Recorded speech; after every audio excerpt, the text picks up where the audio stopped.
Clément Galland, tu es l'ancien président de Génération Identitaire, un mouvement de jeunesse dissous en mars 2021. Tu es actuellement porte-parole de l'ASLA, qui est l'association de soutien aux lanceurs d'alerte. Première question pour cet entretien. GI, donc Génération Identitaire, est dissous depuis 1 an. Quel est ton avis, quel est ton sentiment vis-à-vis de cette décision ? Oui, GI est dissous depuis 1 an, ouais, en effet. C'est une décision qui a été totalement injuste. C'est la politique du en même temps de Macron qui a frappé. On a été mis sur le même pied d'égalité que les islamistes du CCIF et de Baraka City. Donc décision totalement politique, totalement injuste. Et c'est vrai que après 10 ans d'activisme quasiment, la naissance de GI c'est 2012. C'est vrai que ça fait un petit peu mal quelque part de se dire que ça s'arrête là. Mais après tout, voilà, faut pas oublier que toute cette communauté qui s'est soudée, qui est aujourd'hui comme une deuxième famille, c'est une communauté de militants et on n'est pas abattu pour autant. Donc en parlant de cette communauté militante, de cette communauté activiste, est-ce que tu peux nous parler des plus grandes victoires politiques sous Génération Identitaire ? Ah ouais, les victoires, il y en a eu quelques-unes. On va commencer par le début. Première action de GI, action de lancement 2012. On est monté sur le toit du chantier de la mosquée de Poitiers. Il y avait une 80aine à peu près de militants, venus des 4 coins de la France. On monte sur le toit de la mosquée de Poitiers. On avait choisi ce chantier de mosquée, faut le rappeler, puisque à l'époque le recteur de la mosquée, il était affilié à l'UOIF de l'époque, donc l'Union des organisations islamiques de France. Et il y avait une certaine proximité de cette association avec l'islamisme dans certains pays. Ça a été interdit, l'UOIF. En Autriche, en Égypte, quelques autres. À propos de cette action, donc il y a eu un procès et derrière c'est parti en appel et la cour d'appel en 2020 a prononcé du coup une relaxe totale auprès des militants des générations identitaires. Donc ça, première victoire. Ensuite derrière grosse action également, c'était en 2018, col de l'Échelle, Defend Europe dans les Alpes. Là aussi, c'était une vraie victoire. On avait une centaine de militants qui étaient venus des 4 coins de la France également, à travers toute l'Europe, pour bloquer ce fameux passage réputé de migrants qui transitait par l'Italie, tout ça. Et au final, quand on est parti de là-bas, on a eu une réaction immédiate du ministère de l'Intérieur. De l'époque, c'était Gérard Collomb. Et Gérard Collomb avait envoyé des renforts de la police aux frontières pour sécuriser ce passage.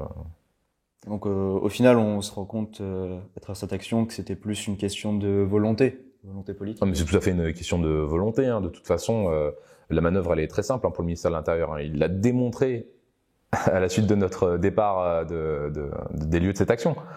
C'est-à-dire que quelqu'un qui pointe le doigt sur quelque chose, et c'est pour ça qu'on est là quelque part.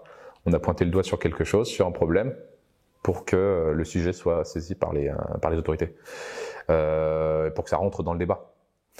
Donc voilà. Et qu'est-ce que je pourrais ajouter comme action en 2020 ? Cette fameuse action qui peut-être a précipité la mesure de dissolution. Le 15 militants à Paris, place de la République, qui sont montés sur un toit pour déployer une énorme banderole face à 20 000 manifestants du comité Adama Traoré. 20 000 manifestement anti-blancs, voilà. Il faut voir les insultes qu'on a reçues, tous les enregistrements qui ont été faits dans la foule. Déferlement de haine totale envers nous. On a déployé notre banderole pour protester contre le racisme anti-blanc et ça a également un retentissement énorme. Donc, comme tu nous l'as dit, la dissolution a été prononcée effectivement le 3 mars 2021. Est-ce que depuis, le combat juridique de Génération Identitaire est terminé vis-à-vis de cette dissolution ? Non, il n'est pas terminé. Il n'est pas terminé parce que il nous reste encore une possibilité. Donc, on va tenter la Cour européenne des droits de l'homme. Mais en fait, tant qu'on n'est pas passé par là, on peut pas dire que c'est terminé. Nous, on lâchera rien, on lâche rien, on n'a jamais rien lâché, on l'a démontré à tout le monde. Donc là maintenant, il reste une issue, on y va. D'accord, oui, vous essayez vraiment de brûler toutes vos cartes avant de vous avouer vaincu. Ah bah totalement. De toute façon, je le répète, je le martèle, on n'a jamais rien lâché. On est après 10 ans d'activisme. sur des opérations où on disait ah vous trouvez c'est quand même ambitieux, vous allez pas aller en Seine-Saint-Denis pour monter sur le toit de la CAF. Mais en fait, si vous ne faites rien, vous n'aurez rien. Nous, on va aller jusqu'au bout. Et c'est qu'en allant jusqu'au bout qu'on peut réussir. Donc on y va. Donc, quand on voit toute cette ferveur militante, au final, on peut se poser la question, est-ce que malgré la dissolution, vous avez continué les activités du mouvement ? Non, on a instantanément tout arrêté dès que la dissolution a été prononcée. On a vraiment arrêté l'activisme sur tous les plans. Et là, on va attendre la décision de la Cour européenne des droits de l'homme. Et est-ce que l'on peut considérer que l'association de soutien aux lanceurs d'alerte est la suite de Génération Identitaire ? Non, pas du tout. Pas du tout. C'est pas du tout le même objectif. Là où Génération Identitaire était plus le mouvement d'activisme, activisme de rue, on fait des banderoles, on monte sur des toits, on fait des occupations, tout ça. Non, la SLAS c'est totalement c'est totalement autre chose. C'est l'association de soutien aux lanceurs d'alerte. Donc on est vraiment sur du backup, du soutien aux personnalités, aux lanceurs d'alerte qui seraient embêtés juridiquement, tout comme l'a été GI. Donc, comme nous l'avons vu, GI et l'ASLA sont fondamentalement différents. Est-ce que tu peux tout de même nous expliquer quels sont les objectifs de l'ASLA et quelle est sa raison d'être ? Alors, le rôle de l'ASLA, c'est de défendre la liberté d'expression de ceux qui en sont privés. Donc, c'est super important dans une époque où la justice, elle est à géométrie variable. Tu vois, t'es pas traité pareil si t'es un islamiste, une pseudo-minorité. Ou un militant identitaire, voilà. Donc c'est vrai que ces lanceurs d'alerte ont besoin d'un soutien qui soit juridique, financier. L'ASLA est là pour répondre à leurs problématiques et à défendre leur liberté d'expression. Maintenant, quand on connaît les objectifs de l'ASLA, avec un petit peu de recul, est-ce que tu peux nous parler des actions qui ont été menées depuis la création de cette dernière ? Ouais, donc on a défendu plusieurs personnalités politiques qui ont subi des procédures judiciaires abusives. Donc parmi elles, on a quelques personnes qui sont venues nous voir du RN jusqu'à Reconquête. Parmi elles, on a Franck Manogil. On a également la conseillère régionale Auvergne-Rhône-Alpes, Isabelle Surplis. À l'époque de Génération Identitaire, il y avait donc l'association Génération Identitaire, Thaïs Descuffon, et puis voilà, il y en a d'autres. Et au vu de l'aide apportée à toutes ces personnalités politiques, à tous ces hommes politiques, est-ce que tu peux nous parler des résultats de chacune des aides apportées par l'ASLA ? Oui, alors on sait cette aide en fait elle s'est traduite à travers le financement des frais d'avocat, du coup des personnes qui nous ont sollicité. On a apporté aussi une grosse aide de conseil juridique parce qu'on a quand même une bonne équipe qui est autour de nous pour rendre plus efficaces toutes ces procédures. Et derrière, en fait, on a quand même une belle communauté de donateurs et de sympathisants, voilà, qui vient en fait renforcer tout ça et qui nous maintient dans l'idée qu'on est sur la bonne voie et qu'on fait quelque chose d'utile et d'efficace avec l'ASLA. Et donc, pour un tel succès, l'ASLA doit avoir beaucoup de donateurs, beaucoup de soutien ? Oui, on a plusieurs milliers de donateurs. Les soutiens, on en a énormément. Et là, d'ailleurs, je profite de cette occasion pour les remercier chaleureusement de tous les dons qui sont faits, de tous les mots qui sont envoyés, de tout le soutien qui est apporté aussi aux personnalités qu'on soutient. C'est vraiment super important. Tous nos soutiens nous rapportent énormément de bouche à oreille. On arrive à avoir énormément de contacts et ça permet quand même une aide beaucoup plus efficace et de plus en plus efficace pour le travail qu'on fait. Quand on voit l'élan, l'engouement de vos donateurs, de vos sympathisants, on peut légitimement se demander ce que va faire l'ASLA dans ces prochains mois, vers quoi tend-elle, vers quoi compte-t-elle se développer ? C'est-à-dire que là, on a quand même eu une bonne actualité récemment. Derrière, là, faut penser qu'on a quand même les élections présidentielles qui arrivent. On peut se demander ce que ça va donner si jamais il y a un Macron qui repasse. On a bien vu ce qui s'est passé au cours des 5 dernières années. 5 dernières années, là, on n'a jamais eu une censure pareille. Il n'y a jamais eu autant de lanceurs d'alerte qui se sont fait censurer sur les réseaux sociaux. Pareil, Génération Identitaire à l'époque, tous les réseaux sociaux avaient sauté.